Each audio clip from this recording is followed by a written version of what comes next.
സംസ്ഥാന സർക്കാരിനും CPM-നും തിരുവമ്പാടി MLA-ക്കുമെതിരെ ഗുരുതര ആരോപണങ്ങളുമായി മുസ്ലിം ലീഗ് തിരുവമ്പാടി നിയോജക മണ്ഡലം കമ്മിറ്റി കഴിഞ്ഞ 10 വർഷത്തിനിടെ മണ്ഡലത്തിൽ നടത്തിയ ജനവിരുദ്ധ നയങ്ങളും അഴിമതിയും കെടുകാര്യസ്ഥതയും പൊതുജനസമക്ഷം ചർച്ച ചെയ്യാൻ CPM തയ്യാറാവണമെന്ന് ലീഗ് നേതാക്കൾ മുക്കത്ത് വാർത്താസമ്മേളനത്തിൽ ആവശ്യപ്പെട്ടു. തിരുവമ്പാടി MLA-യും CPM-ഉം സർക്കാരും ചേർന്ന് കഴിഞ്ഞ 10 വർഷത്തിനിടെ നടത്തിയ ജനവിരുദ്ധ നയങ്ങളും അഴിമതിയും കെടുകാര്യസ്ഥതയും പൊതുജനസമക്ഷം ചർച്ച ചെയ്യാൻ CPM തയ്യാറാവണമെന്ന് തിരുവമ്പാടി മണ്ഡലം മുസ്ലിം ലീഗ് നേതാക്കൾ മുക്കത്ത് നടത്തിയ വാർത്താസമ്മേളനത്തിൽ ആവശ്യപ്പെട്ടു. MLA-യുടെ പരാജയം ചൂണ്ടിക്കാണിച്ച് മണ്ഡലം UDYF ആരംഭിച്ച ക്യാമ്പയിനിങ്ങിന് മറുപടി പറയാൻ സാധിക്കാതെ മുസ്ലിം ലീഗിനെതിരെ വാർത്താസമ്മേളനം നടത്തി ആരോപണങ്ങൾ ഉന്നയിക്കുന്ന CPM-ന്റെ ജില്ലാ ഏരിയ നേതാക്കൾ മുക്കം കേന്ദ്രീകരിച്ചുള്ള മുക്കൂട്ട് കമ്പനിയുടെ ഭാഗമാണെന്നും തിരുവമ്പാടി മണ്ഡലം മുസ്ലിം ലീഗ് കമ്മിറ്റി ആരോപിച്ചു. നിയോജകമണ്ഡലത്തിലെ UDF-ന്റെ യുവജന സംഘടനകൾ ഈ സർക്കാരിനും MLA-ക്കും എതിരെയുള്ള വിവിധങ്ങളായ സമരപരിപാടികളുടെ ഭാഗമായി ഈ നിയോജകമണ്ഡലത്തിലെ പല വികസന പ്രവർത്തനങ്ങളും നടന്നുകൊണ്ടിരിക്കുന്ന ചില ക്രമക്കേടുകളെക്കുറിച്ചും എന്നാൽ ചില മേഖലകളിലേക്ക് തീരെ തിരിഞ്ഞു നോക്കാത്തതിനെ കുറിച്ചുമൊക്കെ തന്നെ കൃത്യമായി പറഞ്ഞുകൊണ്ട് സമരപരിപാടികളും സാമൂഹ്യ മാധ്യമങ്ങളിലൂടെ പ്രചരണവും തുടങ്ങിയപ്പോൾ അത് CPM-ന്റെ നേതാക്കന്മാർക്കും MLA-ക്കും കൃത്യമായി കുറിക്കൊണ്ടു എന്നാണ് ഞങ്ങൾ അതുകൊണ്ട് മനസ്സിലാക്കുന്നത്. അവര് ഉന്നയിക്കുന്ന ആരോപണം മുസ്ലിം ലീഗ് പാർട്ടിക്ക് ഈ തെരഞ്ഞെടുപ്പിൽ പരാജയ ഭീതി കൊണ്ടിട്ട് CPM-നെതിരെ ദുരാരോപണം നടത്തിയെന്നാണ്. തിരുവമ്പാടി നിയോജകമണ്ഡലത്തിൽ ഐക്യ ജനാധിപത്യ മുന്നണിക്കും മുസ്ലിം ലീഗിനൊന്നും പരാജയഭീതി ഇല്ല എന്ന് മാത്രമല്ല ഈ വരാൻ പോകുന്ന നിയമസഭാ തെരഞ്ഞെടുപ്പിൽ വലിയ വിജയപ്രതീക്ഷയാണ് UDF-നും മുസ്ലിം ലീഗിനും ഉള്ളത്. മലയോര ഹൈവേയിൽ 35.5 കിലോമീറ്റർ വരുന്ന കോടഞ്ചേരി മുതൽ കക്കാടംപൊയിൽ വരെയുള്ള റോഡിൻ്റെ 144 കോടി രൂപയുടെ പ്രവൃത്തി ULCC ഏറ്റെടുത്തു.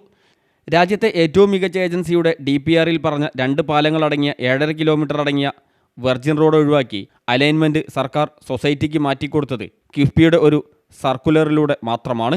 ഇതിലൂടെ നടന്നത് വൻ അഴിമതിയാണെന്നും മുസ്ലിം ലീഗ് ആരോപിച്ചു.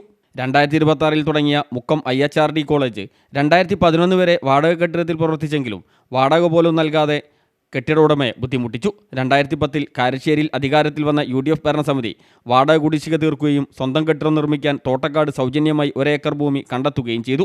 സി മോയിൻകുട്ടി MLA-യുടെ ആസ്തി വികസന ഫണ്ടിൽ നിന്ന് 2.5 കോടി രൂപ ഉപയോഗിച്ച് കെട്ടിടം പണിയുകയും ഇതുവഴി കടന്നുപോകുന്ന തോട്ടക്കാട് തോട്ടുമുക്കം റോഡ് 3.5 കോടി മുടക്കി BMBC നിലവാരത്തിൽ ടാറിംഗ് നടത്തുകയും ചെയ്തു.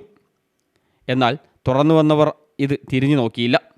2021-ന് ശേഷം UDF-ലെ വിദ്യാർത്ഥി യുവജന സംഘടനകൾ നിരന്തരം പ്രക്ഷോഭം നടത്തുകയും കാരശ്ശേരി ഗ്രാമപഞ്ചായത്തിലെ UDF ഭരണസമിതി കെട്ടിടത്തിൻ്റെ പെയിൻറ്റിങ്ങും റോഡ് കോൺക്രീറ്റ് പ്രവൃത്തി പൂർത്തീകരിക്കുകയും ചെയ്തു. കുടിവെള്ള സൗകര്യവും ഒരുക്കി.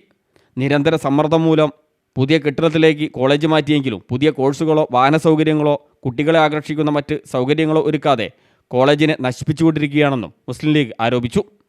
2014 ബജറ്റിൽ ഉമ്മൻചാണ്ടി സർക്കാർ അനുവദിച്ച പോളിടെക്നിക്കിനോട് MLA-യും പാർട്ടിയും പുറംതിരിഞ്ഞു നിന്നതിനാൽ ആ സ്വപ്നവും ഇതുവരെ യാഥാർത്ഥ്യമായിട്ടില്ല.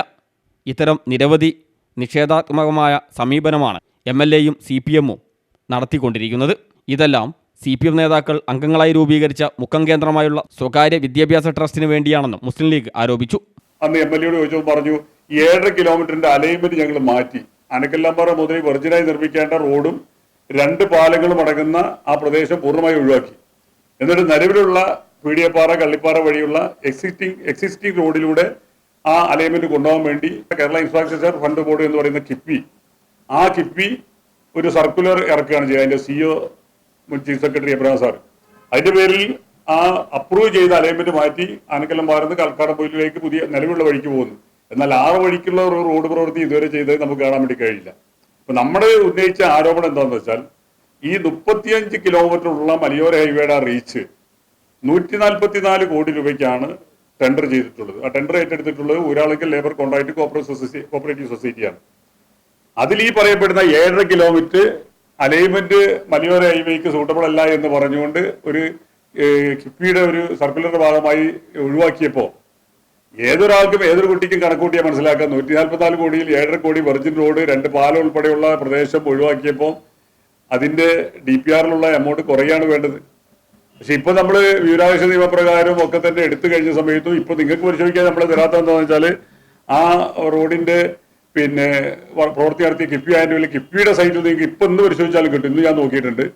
അതിൽ കിടക്കുന്നത് 186 കോടി രൂപ കൊടുത്തു എന്നാണ്, 89 കോടി രൂപ കൊടുത്തു എന്നാണ്. എങ്ങനെ ഇത്ര വലിയ ഏകദേശം 190 കോടി രൂപ ഇവർ ചെലവഴിച്ചു എന്നുള്ളതാണ് നമ്മുടെ ചോദ്യം. ആ ഒരു മെക്കാനിസമാണ് ഞങ്ങൾ ഉന്നയിക്കുന്ന ആരോപണം. മുക്കം CHCയോടും MLAയും പാർട്ടിയും പിന്തുടരുന്ന നിഷേധാത്മക നയം CPM നേതൃത്വത്തിൽ പ്രവർത്തിക്കുന്ന സഹകരണ ആശുപത്രിക്ക് വേണ്ടിയാണ്. രാഹുൽ ഗാന്ധി ആശുപത്രിക്ക് നൽകിയ 50 ലക്ഷം രൂപയുടെ MP ഫണ്ട് പോലും നിരസിച്ചത് ഈ കാരണത്താലാണെന്നും മുസ്ലിം ലീഗ് ആരോപിച്ചു.